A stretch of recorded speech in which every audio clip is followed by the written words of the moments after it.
Hey YouTube witchies, it is Sarah, the itty bitty Celtic witch, and today I'm going to be your Monday host for sub week on starting out solitary. Shoo.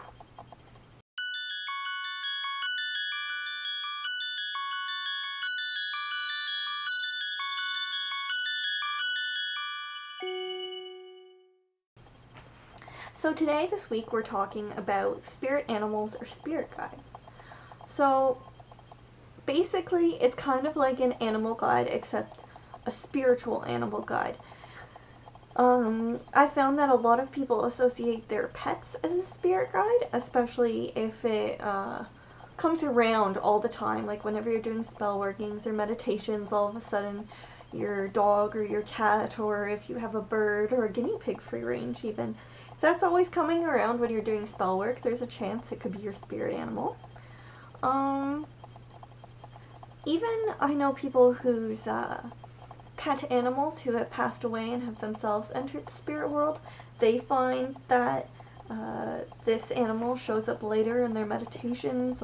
The deceased pet and the spirit of that pet becomes their spirit animal. Let's see. It doesn't necessarily, your spirit animal doesn't necessarily have to be a pet. In a lot of cases it's not. There's some instances where if you see a certain animal appearing regularly in your life, or you're really drawn to a certain bird, or maybe even a squirrel, a chipmunk, who knows, that could definitely be a sign that that's your spirit animal, and you'd want to meditate and think about that animal and try to figure it out in your own mind. Your spirit animal can also be completely unknown to you in real life and have introduced itself as an otherworldly guide, one who has perhaps never been on Earth. It is entirely made up of energy and spirit. So, the primary way you meet a spirit guide who is not in a physical form would be in a meditation, or if you go to the other world and go hedge walking. Perhaps in a tarot reading it might come up that all these characteristics fit a certain animal.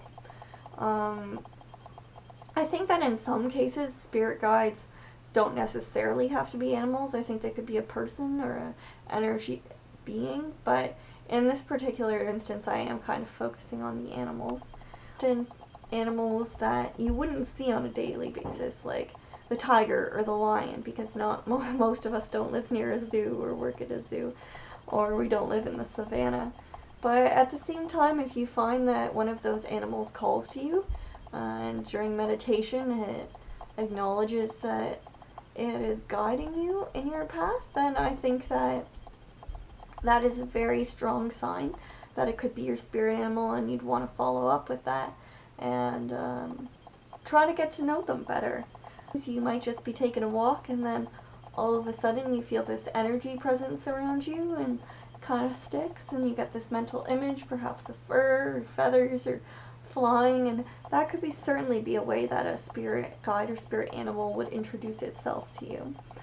So I hope that gives you guys a little bit of information on spirit animals, spirit guides, totem animals, which are, in my opinion, is a synonym for spirit guide.